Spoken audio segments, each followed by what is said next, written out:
Buenos días a todas y a todos. Muchas gracias a quienes hacen posible que el día de hoy estemos aquí. Y a todas y todos los que incluso, en medio de la crisis global más grave que hemos vivido en los últimos tiempos, siguen luchando por informar, por la justicia y la verdad. Si bien las circunstancias nos obligaron a cambiar el formato del informe, decidimos no esperar. La pandemia ha venido a confirmar que no existe la voluntad o la intención inequívoca de los gobiernos federal y estatales para hacer que la libertad de expresión se garantice a través de una verdadera política de Estado. Por el contrario, los dejos autoritarios de distintos gobernadores, presidentes municipales y funcionarios federales ponen en relieve una política censora que busca controlar los flujos de información que llega a la sociedad a través de una serie de amenazas físicas, políticas, económicas, jurídicas y tecnológicas. En el 2019, las prácticas para controlar la información desde las élites y sus distintos polos se reflejaron en el incremento de las agresiones contra periodistas, en el discurso que estigmatiza y busca despojar a la prensa de sus lectores y sus audiencias, en las redes que vomitan el odio y la discriminación con desinformación hacia los más vulnerables o en las conferencias mañaneras que se han convertido en la palestra, en el púlpito o en la tribuna del presidente para fijar los términos del debate público. Es cierto, hay más voces, pero no hay diálogo, hay disonancia. Esto no solo sucede entre el gobierno y la ciudadanía, sino en la misma sociedad que se confronta. Disonancia Voces en Disputa busca reflejar la tensión entre las distintas voces, pues en este 2019 pudimos confirmar que las expresiones se disputan vengan de donde vengan. Y en el centro estamos nosotros, las personas que tenemos que decidir a quién creer y sobre la verdad que queremos hacer nuestra. No siempre todo fue discordante. Con la llegada del nuevo gobierno hubo un momento de armonía.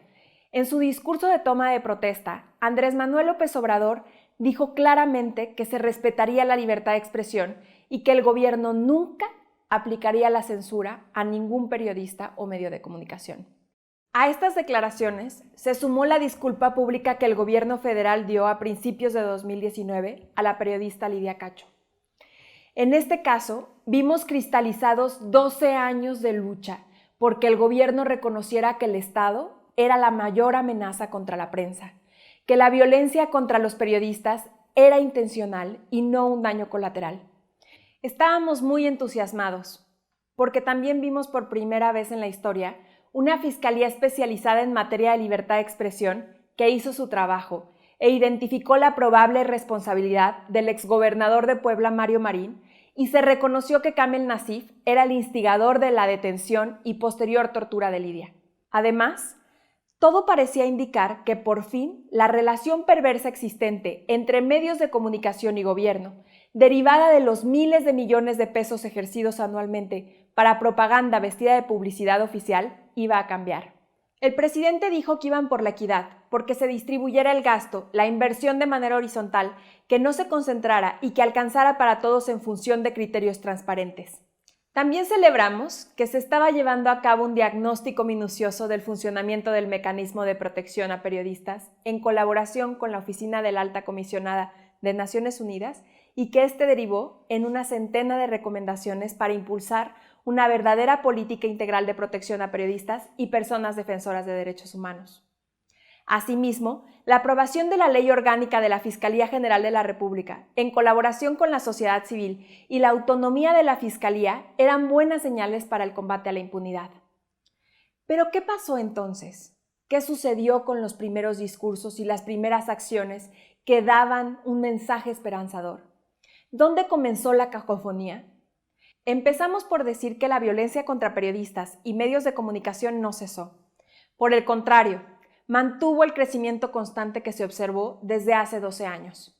Durante 2019 se agredieron a 609 periodistas y 10 de ellos fueron asesinados, posiblemente por hacer su trabajo. Esto representa un crecimiento de casi el 100% respecto al primer año de gobierno de Enrique Peña Nieto y un aumento del 12% respecto al registro de agresiones del 2018. Hoy, nombramos a las y los periodistas que fueron asesinados muy posiblemente en razón de su labor durante el 2019. Rafael Murúa, Samir Flores, Santiago Barroso, Telésforo Santiago, Francisco Romero, Norma Sarabia, Rogelio Barragán, Edgar Alberto Nava, Jorge Celestino Ruiz y Nevid Condés Jaramillo. Luego, en este año fuimos testigos de nuevas amenazas que surgen a través de la estigmatización al trabajo periodístico desde la tribuna presidencial. Y es que, en el intento por ganar la narrativa, el presidente hizo de su palabra un instrumento y un arma de gobierno. Decidió neutralizar o anular a cualquiera que buscó cuestionar su relato. Confundió la resistencia de sus adversarios y las viejas élites con la racionalidad de aquellos que buscaban entender e informar sobre la estrategia que respalda la narrativa. Es así que, contrario a lo que dijo el Ejecutivo, el derecho a disentir en el gobierno no está garantizado. Basta con decir que, en los primeros 100 días de gobierno, López Obrador ya había consolidado apelativos como fifí, conservadores e hipócritas como expresiones comunes que repite en sus conferencias para referirse a la prensa crítica a su administración. Lo peor es que estas declaraciones han terminado operando como detonantes de amenazas cometidas por terceros contra los periodistas que cubren la fuente presidencial. Como nunca antes, el 15% del total de las agresiones en la capital del país sucedieron en este contexto. El discurso estigmatizante sí tiene un efecto perverso en la seguridad de las y los periodistas y medios de comunicación. En comparación con el año anterior, en 2019, las agresiones del tipo uso ilegítimo del poder público se duplicaron.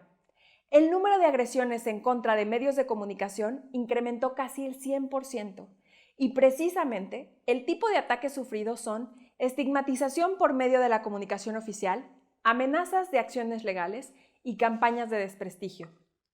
Así, las autoridades públicas de los 3 niveles de gobierno pusieron en entredicho la reputación, la imparcialidad y la ética de un medio como respuesta a publicaciones periodísticas. Además, con la nueva era en favor de las libertades en el espacio digital y su novedosa relación con el gobierno en turno, vino también el desencanto y las viejas prácticas del sexenio anterior, como el uso de cuentas automatizadas en las redes sociales, particularmente en Twitter, y una articulación coordinada y sostenida de redes para favorecer la imagen de los gobiernos locales y federal y reducir el alcance de las voces críticas y disidentes. En este sentido, en 2019 observamos en el espacio digital oleadas de agresiones que se amplifican mediante un efecto cascada que incluye una diversidad de actores en las redes sociales que amenazan, acosan y hostigan, en particular a las mujeres periodistas. Y nuevamente, la retracción de las voces que informan.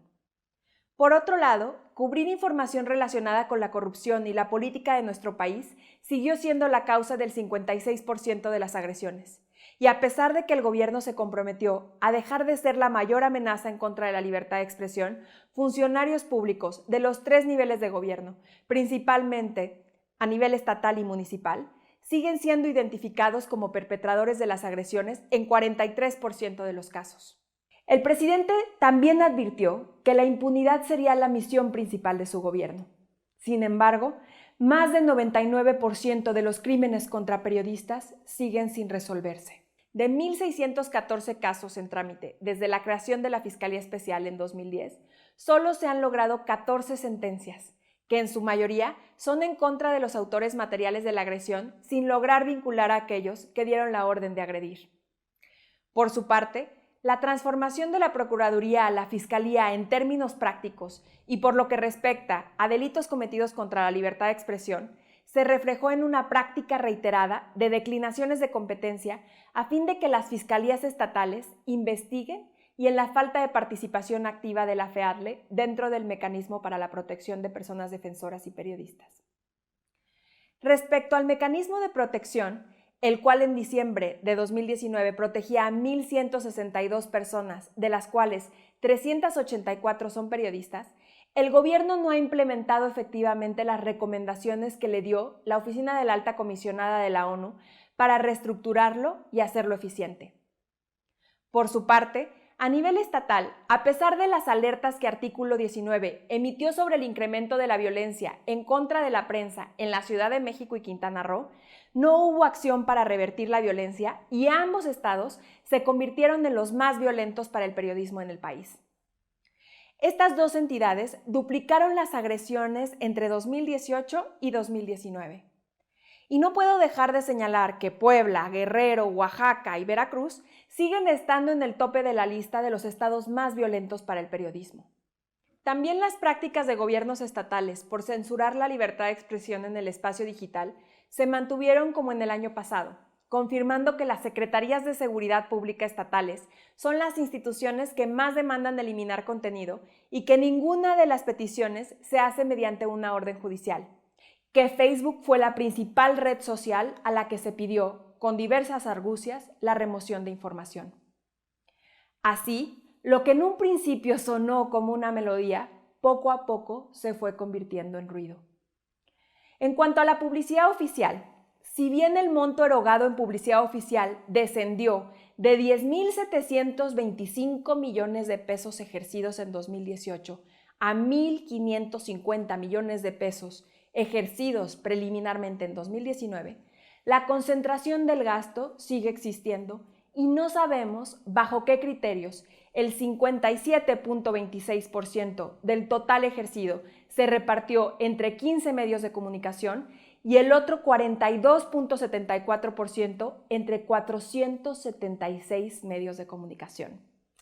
Tampoco ¿por qué los medios de comunicación beneficiados con un 30% del gasto total de comunicación fueron Estudios Azteca, que recibió el 10.87%, o Televisa, el 10.84%, y La Jornada, un 8.03%?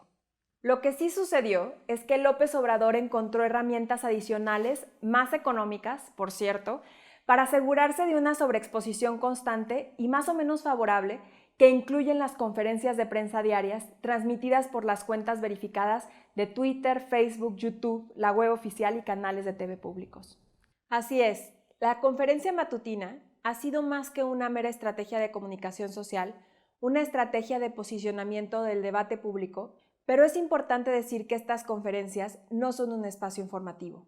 De hecho, es casi imposible contrastar la información que el presidente proporciona en sus conferencias matutinas con aquella que es obtenida mediante solicitudes de información o bien la publicada por las distintas instituciones.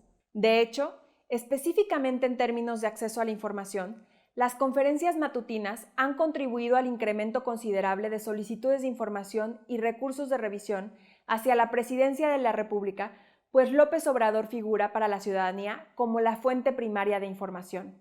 En 2019 hubo un incremento del 817% de los recursos de revisión en contra de la falta de respuesta, inexistencia o clasificación de la información por parte de la Presidencia. De manera generalizada, la Administración Pública Federal mantiene una práctica de transparencia selectiva y discriminatoria, es decir, se elige qué tipo de información publicar o otorgar y a quién. En términos de acceso a la información, las y los pobres siguen siendo los últimos y no los primeros. En México, 34.2 millones de personas continúan sin acceso a Internet y 16.3 millones de hogares no disponen de una conexión a la web. Desde que tomó posesión el presidente López Obrador, ha insistido en que una de sus prioridades sería llevar Internet a las comunidades más alejadas del país, sin considerar el reto que representa la inclusión digital, es decir, que todas y todos se apropien de Internet y la tecnología de modo que puedan generar sus propios contenidos. Esto permitiría combatir la desigualdad y que las y los mexicanos reconozcamos a este como un país rico en diversidad y pluricultural. Pero no quisiera provocar la sordera de nadie ante un panorama tan adverso. Quiero cerrar con dos tendencias que tienen que ver con el futuro de la libertad de expresión en nuestro país y la posibilidad de no olvidar aquello que nunca debe de repetirse. Este año, las mujeres rompieron la narrativa hegemónica que considera a los varones como dominantes y a las mujeres como dominadas, y lograron conglomerar a jóvenes y adultas de distintas clases sociales en torno a un mismo objetivo: justicia e igualdad. tanto en la labor periodística como en el espacio digital, han revertido dicho modelo patriarcal para que los intereses y la participación de las mujeres se haya vuelto exponencialmente visible y accesible gracias a la instrumentalización en favor del sentido apropiativo de su derecho a la libertad de expresión. Por su parte, a más de 50 años de negación sobre el terrorismo de Estado durante el periodo conocido como la Guerra Sucia, este año las víctimas por fin tuvieron espacios en el que se reconoció que fue el Estado quien decidió atacar a los disidentes políticos a través de la desaparición, la tortura y la muerte. Se creó un memorial para las víctimas en Circular de Morelia 8 y se hicieron diversos actos de reconocimiento de responsabilidad del Estado, como la disculpa pública a Marta Camacho, una de las víctimas de tortura y violencia obstétrica y víctima indirecta de desaparición y ejecución. Finalmente, no me quiero ir sin decir que en este informe, y por tercera ocasión, Artículo 19 presenta una agenda mínima en la cual señalamos las acciones que cada una de las autoridades de los 3 niveles de gobierno y de los 3 poderes deben llevar a cabo para generar una política de Estado que garantice la libertad de expresión y el derecho a la información. En esta agenda hacemos un llamado a combatir la impunidad de los crímenes contra periodistas, garantizar la existencia de una política de protección integral para periodistas, promover el desarrollo mediático y la independencia de los medios de comunicación, garantizar el acceso a la información para todas y todos, más aún para las comunidades más alejadas y vulnerables, combatir la desinformación con más y mejor información y eliminar el uso del lenguaje estigmatizante, discriminatorio y de incitación a la violencia, y hacemos un llamado a reconocer la importancia de las mujeres en el espacio cívico. No todo está perdido y todavía faltan 5 años para evaluar y contar si en verdad hubo una transformación para la igualdad, la justicia y la verdad. Pero el tiempo corre y nos acercamos a un peligroso punto donde, de no verse un verdadero cambio, el cinismo, la desesperanza y la apatía pueden volvernos su presa. Muchas gracias.